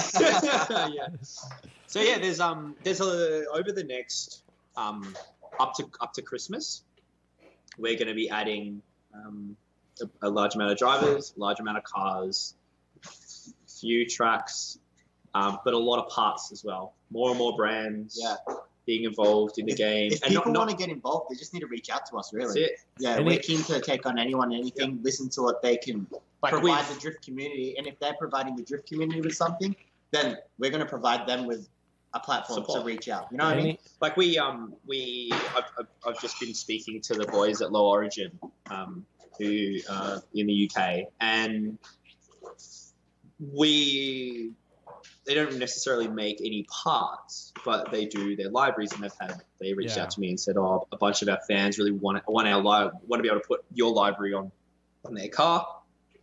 And they're like, "What can we do about it?" So I thought to myself, "I'm like, all right, cool, let's do it." So the potential of having libraries and people's designed libraries in the store for people to get and put in their cars is a thing. So what I'm trying to get at is that the idea of a brand or a group of people or a drift team wanting to be involved in the game has then opened up the possibility of a feature becoming available. We're gonna email you pretty soon about that.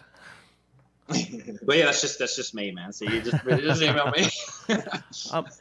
Is there any particular brands you guys want to give us like a little preview that's coming to Torque Drift? Well, your hat, is one of them. Damn. Not putting your hat. Yeah. Not your hat, but the thing on your hat. Oh, my heart. Could be in the game. Yeah. So hats in game. Yep, Hats. Good idea. Hats in game. Should do hats. I'd wear a Grease Monkey hat. That would be pretty cool. Hey. There you go. Be rapping. Wait, maybe we can organize some. Maybe when we come over, we'll bring a whole bunch of stuff. Well, we're going to be there Long Beach. Okay. We were at Long Beach last year, as you guys know, but we're going to be there next year. All right. So we've definitely got to catch up for sure. Well, definitely, we're gonna do something cool for sure. Yeah. Are you guys? Do you guys made it to the Pike last year? I mean, this year. Was that sorry? You guys didn't make it to the Pike. You know what's the Pike? There's so many things that we need to start doing. Okay, yeah, the Pike. The Pike is the bar. The Pike is the bar where all the drifters go at Long Beach. So these. We definitely. Okay, so we're going to the Pike. Just so you guys know, it's set. We will be going to the Pike. We're going to the Pike. To the Pike, mate. To the Pike, mate. Yeah. To the Pike. So there's going to be a lot of stuff added. We've got a really tight schedule, actually, pretty much for the next 12 months. Yeah, just sort of jump on that, more of everything that's already in the game, and then a ton of stuff that's not in the game that will add to the gameplay and just like general funness of everything. Like Lockie said, paint design stuff, and that's only there's so much more we've got planned. So when is the tree's going to grow? When is this update coming? Which one? The next update. Like the next big update. Guys. A week. I already said it. When's the Next next update coming? Big update. There's a small update coming in the next few days. Yeah. And then there's going to be a massive update probably in end of the month. Just like squaring off some bugs and just making sure the game's running smoother, things like that, right? Yeah. We got a couple just got to look from one of our designers. Like don't promise anything. Don't spill the beans. Deadlines. What's wrong with you? I have a family. I want to live a life. You guys. Yeah, no. We've definitely got one update coming up soon within the week. With a bigger update with some other bits and pieces towards the end of the month. And we will let all of you guys know, Paco, and we'll let you know earlier and all that sort of stuff. So, I'll be trying to keep everyone updated on our social media platforms. We'll either hear from a lot of people ask questions, so I'll try to just put a post up and answer those questions instead of replying to 3,000 people. Yeah, makes sense. You guys get a lot of attention, so it's definitely having announcements like that, filling in all the blanks is a really good way of doing it. Yeah, for sure. Yeah. Well, I gotta tell you something, guys. But we usually make a post. Hurry up. Calm down, buddy. Hey, we usually make a post on our Instagram when we have a guest, and we ask our audience to send their questions. And you guys are literally pretty much breaking the internet with the amount of questions you guys are getting. But I'm actually a little bit upset whoever is in control of your Instagram, because he got there and is answering all the questions prematurely before we even got. That'll be old mate boss man. Oh yeah. He answered half of them, and he's like, boys, there's a lot of questions coming in, and we have to get on top of it. So we started answering them all. So just before we got on, I answered the other half of the questions. Well, I mean, I'm going to pretend I'm not pissed about it. I'm not mad. Everything's cool. Everything's fine. You know. Let's put some questions answered for the record on the show. Next time we'll make sure we don't. Awesome. Answer him to this talk. All right. Are you guys ready for some Instagram questions? Yes, do it. All right, Mike. So, gonna start with first question from username Drift Idiot. Never heard from that guy. Sounds like a dummy. Sounds like a Dummy's doy. Yeah. Okay. So his question is, do you have any good recommendations for hand workouts to keep my skills fresh and my grip fierce? That's bait. That is really hard. That's bait. Dude, I'm not gonna even reply that. It's gonna be bad. Practice these ones. Yeah, you gotta clasp these ones. And you gotta sort of flex this muscle. Yeah. It's all my body. Full grip, like. You got plenty of practice. Just keep doing that, and then you'll be smashing TD in no time.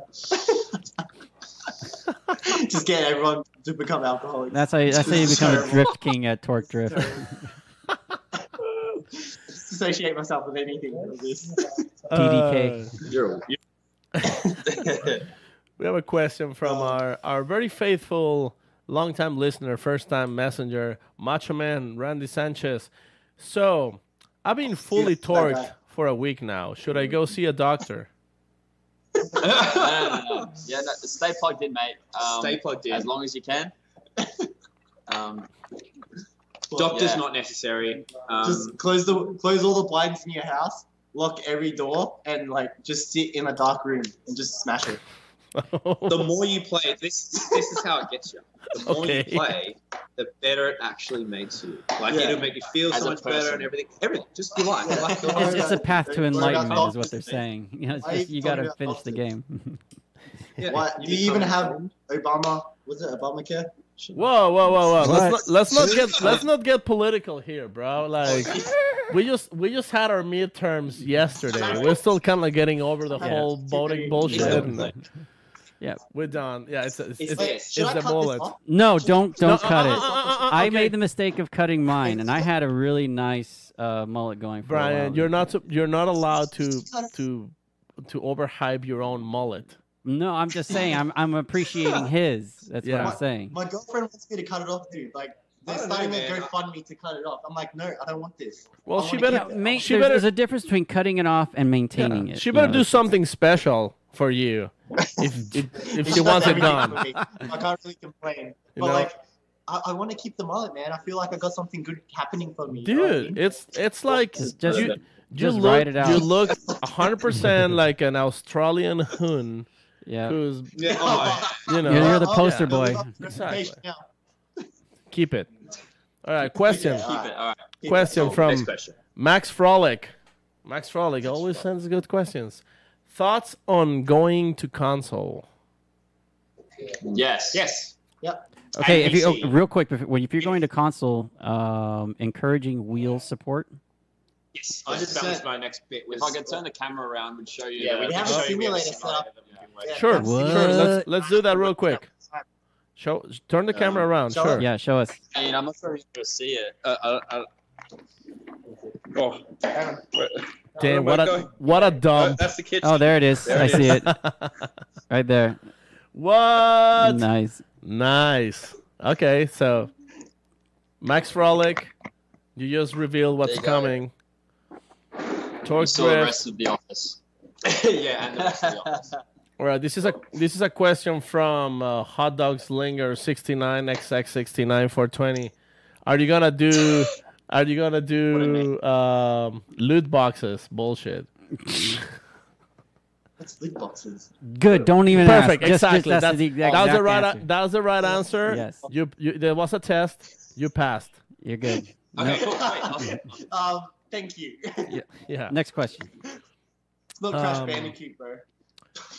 Question from Pontus Blomquist photo. This is our buddy Pontus from all the way from the the Netherlands. Mm-hmm. I was gonna say, sounds Nordic. Yeah, he is like the Gatabil photographer master. Any plans on adding real tracks like maybe Long Beach and other athlete layouts? Obviously, we talked about this a little bit. So, and they're mentioning yes, Basically, we'd like to. we'd like to. Love to. There's some implications when putting real tracks in the game as opposed to getting car brand licensing or part licensing. It's a little bit more difficult. Okay. So real tracks are definitely on the cards. It's definitely something that we want to do. It's just finding the right, I guess, avenue and way to do it. Yes. This is a question. This is a question from username Taco Ibarra. Taco. That's me. Who is that? I don't know. Oh, I know. How do I get? Yeah. First time listener, first time messenger, Paco Right. Ibarra. That's me. How do I get one of those sweet Torque Drift shirts? Oh man, you just asked us. Oh. Get sent to you. Yeah. Nah, dude, you can't say that because we're gonna have so many shirts. No. We're doing trade. We'll send you some Driftcast shirts. You guys send us some Torque Drift. Sick. All right. We'll put it on our next dev. Yeah, for sure. We'll be repping it for sure. I have a Nixon hat that they got from. Where'd they get from? Yeah, so we have a dog here. Oh, look at this guy. Aw. This is broccoli. Broccoli. He's the studio. The studio pet. Is he pet friendly? Oh, look at that His guy. Instagram is broccoli the Samoy. Oh. He has his own Instagram. That's awesome. Samoans are the Yeah, best. No, don't go away. Broccoli. Come back to my life. More interesting than us, that's for sure. Yeah. Love dogs. We spend half the day So what was the question? T-shirts, yes. T-shirts. T-shirts swap, 100%. Yeah. You got like Grease Monkey stickers and stuff like that too, because like your logo Do you that guys, shows do you guys up have at the like a beginning of the game. merch store? Yeah. Not yet. Not yet. We want to do this, but Oh, yeah. we've been focusing on the game so much. But we're going to definitely get into it and start making heaps of merch. So we've got I'm sure you've seen our post with the pins. We've been working with Hansel from Lean Customs. So all the drivers that we offer in game, we offer the pins for as well, and that's going to be connected with our show. Yeah, so you can show cash. You can see cash shows. Nice. So Wow, that's cool. don't touch. Sick. You see it? Yeah. So just like the actual cars in game, percentage revenue from the pins goes towards the drivers as well. So it's the same system as everything else that we try and do. Basically, giving back to the community. Nice. And they look super dope. Yeah, they do. Awesome.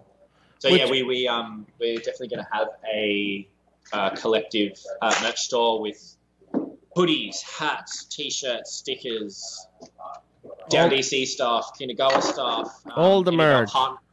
Any of our partners that want to get involved as well, we have an open slather to them to go, hey, let's do this stuff together. So Nice. yeah. Oh, that's all pretty cool. Hey, that's George's car. Yeah. Yeah.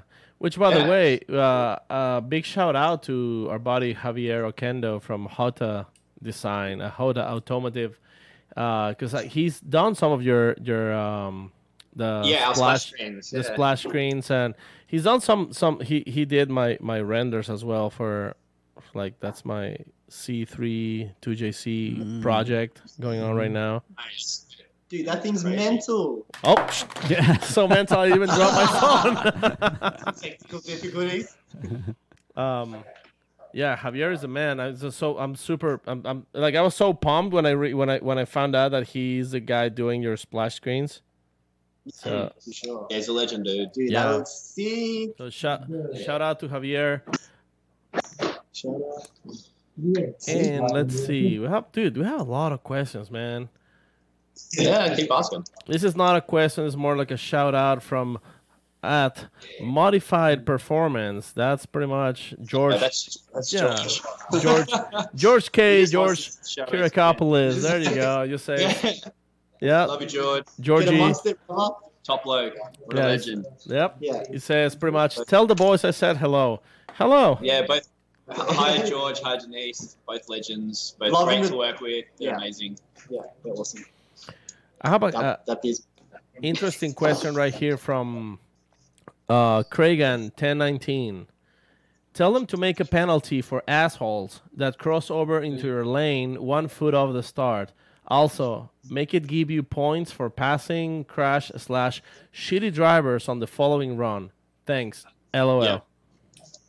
Yeah, that's one of the things we're addressing. So if you hit a curve, Yeah, quite heavily. We've had during our beta, we had a point where you would, if you got in front of the lead driver, you would get points.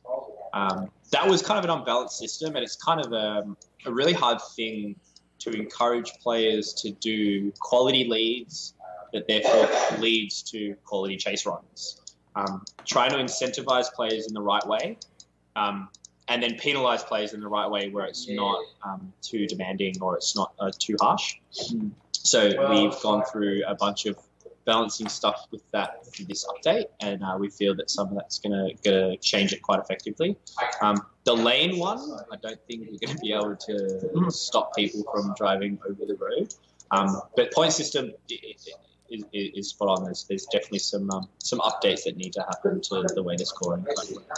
Yeah, this game is brand new too, hard so yeah, a lot of stuff. I'm sure you guys figure out along the road. Yeah. People are like, why don't you have like real life scoring? Or why don't you have exactly the same as FD? I'm like, if you spin out, like you lose, you just lose. That's it. Yeah, it's like it's going to be really hard for people trying to learn. Yeah. And there's elements of competitive drifting being subjective, which in a game environment you can't have. It doesn't really work. Yeah. You can't have people going, oh, I thought that was better. Which we've also got our own qualms about anyway, and coming to the judgment of drifting that because we watch every event pretty much within the office anyway. And sometimes it gets quite heated when we argue. Oh, that was bullshit. Or, no, that was always. Oh, look at here, that was fucked. Can't agree with every call, Yeah, exactly. Yeah. No, that's good though. I mean, you guys are trying to figure out a way of making scoring as fair as possible for the lead and follow.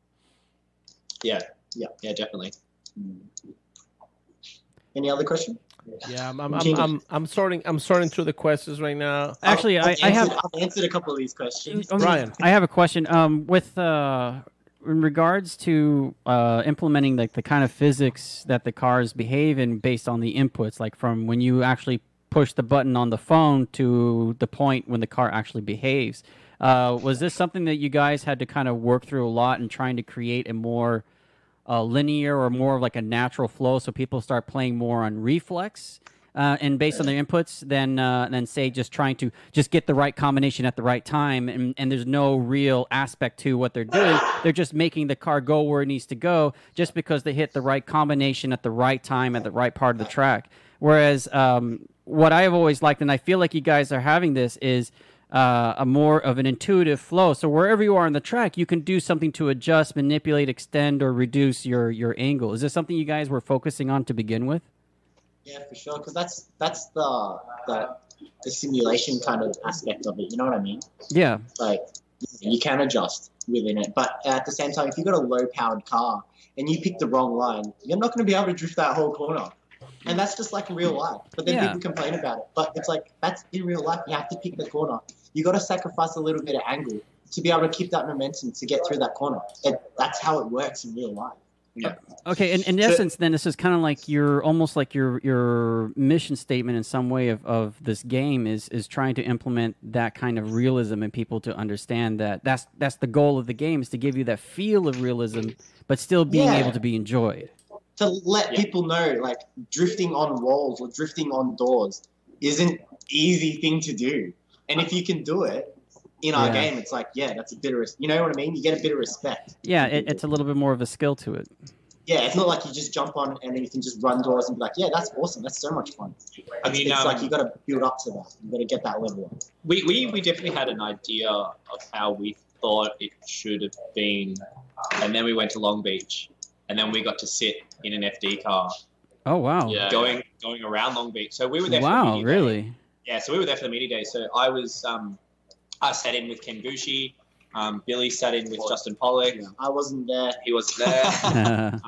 A few of the other boys jumped. I can't remember who the other drivers were. And wait, are you talking about Ken Gushi, Kawhi, legend?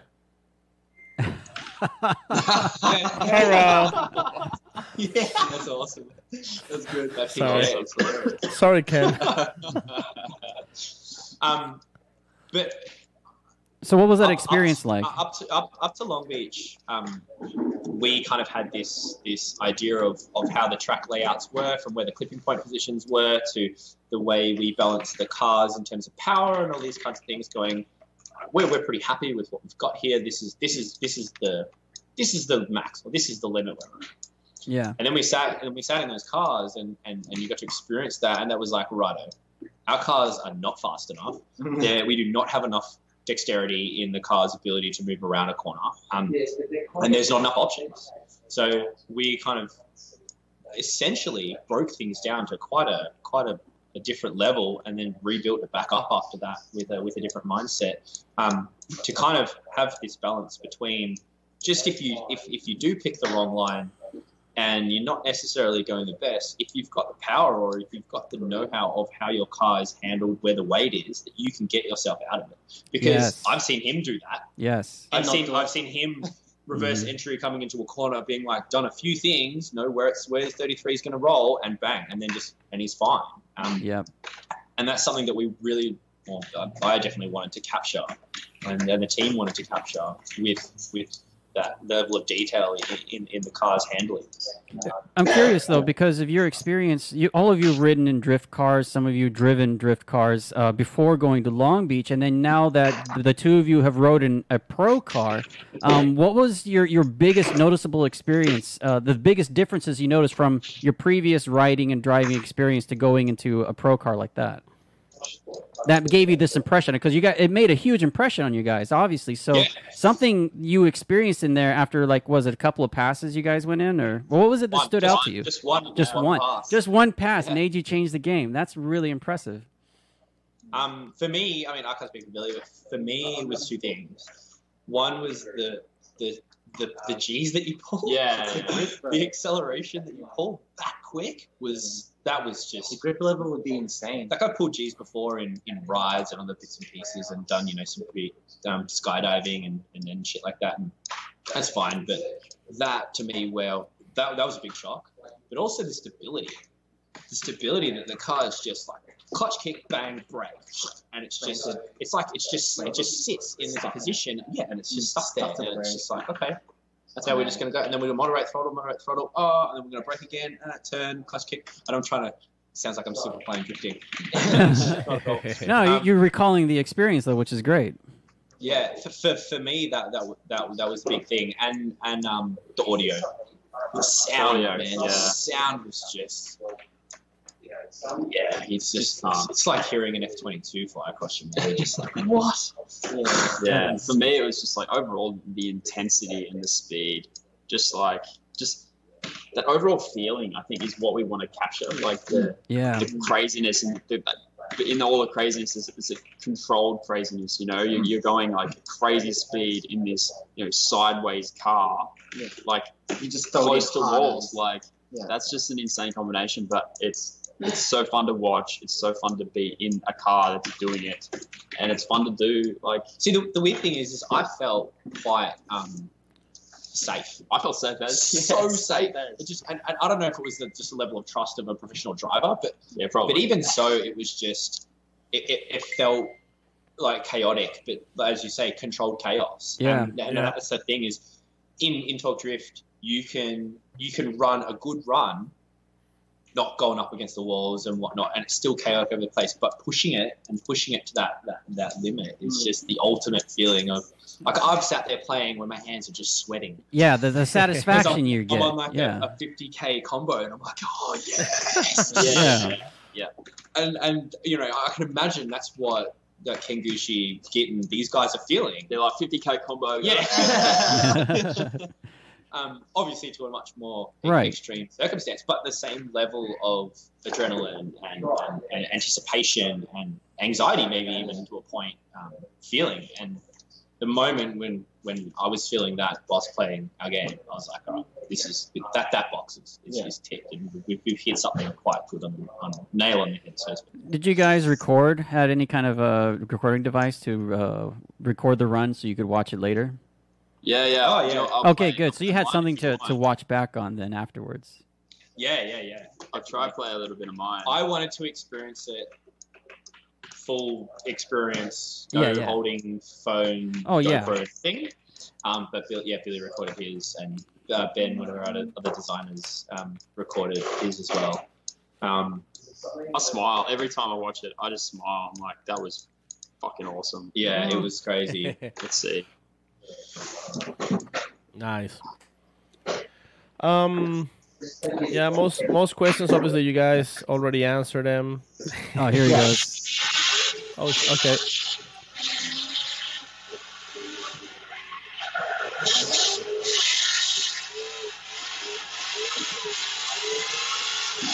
See it? Yeah, Nice. yeah. It's a good line.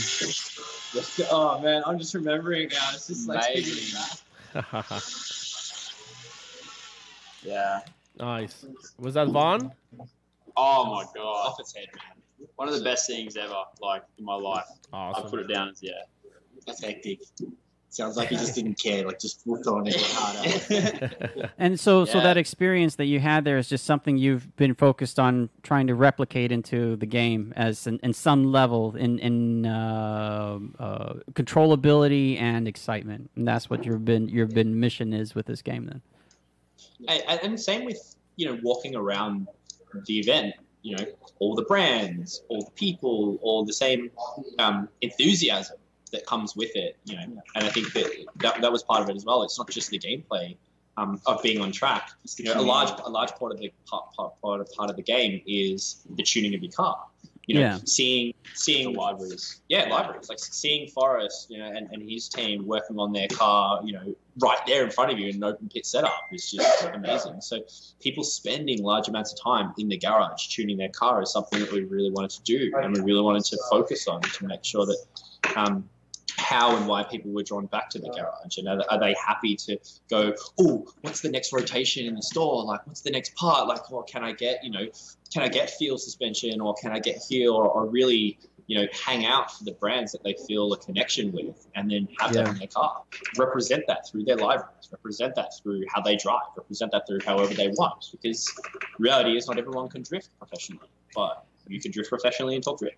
Yeah, that's absolutely right. I mean, being able to express that kind of passion, whether it's in torque drift or say like even RC cars, which we see a lot of great RC car drifting really blowing up, and or video games or anything else. I agree, and I think that what you guys are doing is really, really awesome. For spending 2 years or more on developing a game, obviously you had to have something to keep you going and keep feeling inspired by it. So I think that's awesome. I really feel like you guys put a lot of heart and a lot of passion into this big time. Yeah, like seriously, for a mobile game, I think you guys are doing great. Like the especially like when you go and look at it, like the levels of customization, livery. You got all the brands. You got I think you're in the right path, because I think nowadays mobile games have become kind of like a joke. I mean, I think like the like a good example would be a Flappy Bird. Yeah. Like it's just like actually that's a good question. I was going to ask you guys. And when you decided to make this game, you knew you had to go mobile from day one. Is that how it kind of played out when you knew that you wanted to make a drifting game? So I guess our previous game, Talk Burnout, which we released on mobile and did quite well, and that's kind of was that helped us get to where we are now. And we want to use, 'cause as you said before, everyone has mobiles, and we can kind of use that as the foundation for when we eventually also go to console and PC and just try and get the word out as far as we can about what we're doing in the game. And eventually people will be able to play it on any platform they want. But you imagine if you were playing console, doing some events, and then you got a bit of go, and someone's driving you somewhere, and you just jump back right in on your mobile, drifting some events as well. Like, it just makes sense. Yeah, I forgot that you had experience with mobile gaming before already, so that definitely makes sense to just go with that same direction that you already had some pioneering already done.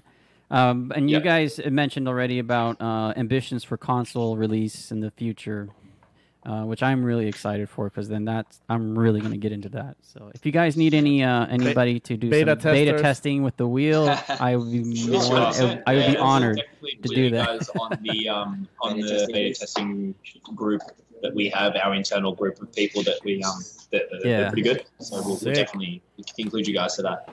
Fantastic. Yeah, that'd be great. Well, guys, I mean, we've been live for like pretty much an hour and 45 minutes. So, oh, really? Yeah. It looks like you guys are having a good time. You guys want to do another hour or what? Get another round. Yeah. No, but seriously, before we go, let us know like right now. So, what do you guys? Any special thanks? Any special announcement? Anything? Just any shout outs? Any shout outs? Like you guys would significant other you want to say hi to? Mel. Hey Mel. There you go. Brownie points. Thanks, boys.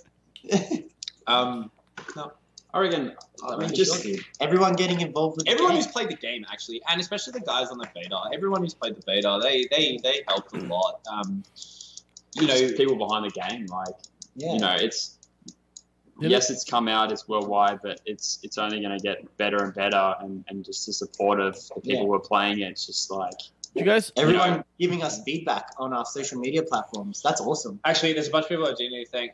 Definitely got to thank Link ECU have definitely been an influential thing for us on the back end, and just been a really good help with a lot of stuff. Tony at DCMI has been absolutely amazing with helping connect us with the right people at the right times. Yeah. The guys here, like Jeff and the Down DC crew, for sure, they've helped us put on our own team, so we have to explore the real world side of drifting, to which we probably would flat out, we would not have been able to do without the connection with him and that, which has been pretty baller. Good guy, Jeff. And I'd say they're the main people that have really sort of, aside from everyone here in the studio, that's just made it to become what it is. And Aaron, our owner, and you guys already reached your God 1 million 1 million session. Yeah. Over 1 million sessions. Over 1 million sessions. Yeah. In just 2 weeks. So far, this is just the beginning. Yeah. 2 weeks. Not bad. Yeah, not bad at all, man. Like, I mean, it's been 2 weeks since I joined the gym. Ask me how many times I've been there. 1 million sessions. 0. 1 point torque drift. Well, and you guys, man, thanks for having us on the show. No. Pleasure's all ours. Pleasure's all ours. Grow Talk Drift as well, and vice versa. We hope we can grow like your reach as well. Yeah, 100%. It's a two-way street. That's kind of how we think about all this stuff. So it's all give and take at the end of the day. That's how it should be as well. Thank you guys for everyone wins. Thank you guys for being here. I mean, obviously we have quite a time difference. It is like 3 a.m. for us right now, Brian. Here? What? Yeah. Yeah. I mean, yeah. No, I'm just kidding. No, but I know you guys are still working, but I'm sure this is not gonna be the first and last time we have you guys on the show. Oh yeah, definitely. So you guys will be we're definitely gonna have you guys back. Seriously, if you guys wanted to come to Desert Mayhem Part 2 in what's the dates? What are the dates? December 1st and 2nd. The 1st and 2nd, huh? That's pretty close. Hey, that's pretty close. I'll start packing my bags. I'll start packing the bags, mate. Don't worry about that. Desert Mayhem 2, including Forrest Wang, Cody Hosford, Dan Brockett, December 1st and 2nd at the Bob Bondurant School of High Performance in Chandler, Arizona. If you guys want to come down, I'll make sure you guys don't have to pay for hotels and stuff. You guys can stay here. obviously, I mean, I'm sure you guys are busy, but if you are, find the time to come hang out, we'll be more than happy to show you a good time. Just show you how we do in Arizona. If you guys ever make the time for Arizona, you have a place to hang and stay. So that's awesome. After this, we'll always make the time for Arizona, mate. Don't worry. Word. And we're definitely going to the Pike at Long Beach next year. 100%. Awesome. Hell yeah. Well, without any further say, you guys stay in the line real quick. We're gonna send the episode out, and we'll talk to you guys after we are done with the episode. So don't hang up. But before we go, we wanna thank our sponsors, AM Intakes. Obviously, AM Intakes, they've been with us for one of the longest times. Great company, great intakes. They really suck a lot of clean air for your engine. It's the best. It's the best. Nexen Tires, thanks Nexen Tires for supporting the show. Obviously, they're also a big part of the halftime show. Mm-hmm. So is Motegi Racing. Motegi Racing, they've been, they're boom. Love you guys. Yeah, and finally our Patreon. Thank you, Patreons. If it wasn't because of you guys, this show wouldn't even exist. So thanks to our Patreons. Thanks so much joining the Patreon, the Maximum Driftcast Patreon list. Mm-hmm. Yeah, we still have that episode coming too, where you speak in Spanish sooner or later. That's right. But we need to have that. So yeah, we'll reach a goal where I'm gonna speak Spanish for the entire episode because our Patreons say so. Yeah, but we need the rest of the cast here. So Corey, Sam will be here next episode. And with that said, thanks so much, Brian, for filling in. Thank you. You have obviously double duty. You're controlling. I'm not on camera often, so it's a little awkward. Controlling the audio, controlling the camera, and now you're also on camera. So thanks so much, Brian. And thank you guys from Grease Monkey, Mike, Jeff, Loki. Thanks so much, guys. Really appreciate your time. Thanks, guys. No worries, man. Thanks. And really appreciate what you guys are doing for mobile gaming. So please keep going. And anytime you guys have an update or anything, let us know. We'll be more than happy to spread the word. Awesome, we'll do. Thanks, Brian. Thanks very much. And with that said, let's roll the credits, Brian. So thanks everybody for joining us. We'll see you next week. Everybody have a good night.